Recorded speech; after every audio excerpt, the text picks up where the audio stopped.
the issue in Makueni is not just exceptional.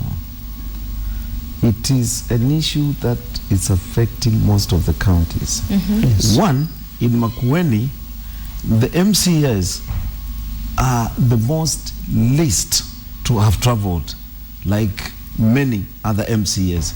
Why? Because of the leadership of Kivutha Kibwana. Kivutha Kibwana have said, no, I'm not sponsoring trips like the way they are being sponsored in other counties. That is one. Two, the threshold that was set by the Senate on what should be spent by MCAs in Makueni is close to 368 million shillings. They have hyped that to 925 million shillings. Professor Kivutha Kibwana is saying, no, this is not allowed. This is what the law says. There are many other demands, and they want Makueni to move with Maendeleo chap like Machakos, where money is dished out to MCAs even to implement. No, let me explain to Kiage. I wanted to interject because we'll come back to you, Senator. Let him just finish. And I'm assuming the same model of the National Assembly or the national government is the model we've adopted in the County Assembly. And in the National Assembly has its own vote. So the president cannot come and say this committee is not traveling. Correct. It's the speaker who is responsible. So if it's an issue of the MCA's travel, it's not within the docket of the governor. Yeah. Because the County Assembly has its own budget. Mheshimiwa knows here that the chairman of the Parliamentary Service Commission is the one who controls our budget. But ultimately, who does the buck stop with when it comes to money to the counties? The buck stops with the County Assembly, but the County Assembly is even the one. Who's the accounting officer in the county? You see, that's why the speaker for the County Assembly is the accounting officer, the speaker, and they have their own budget which they pass. They also pass the budget of the governor. So the governor, to this extent, is not totally the one responsible for finances of the county. That's why they have the budget to pass, and if they reject it, it will not going to pass. So what I'm saying is that the inclusivity of that leadership is what is lacking, because we've seen the senator, the governor, the MCAs and the members of parliament all are concerned in this thing. But I also want to raise that issue which Mwaswara raised.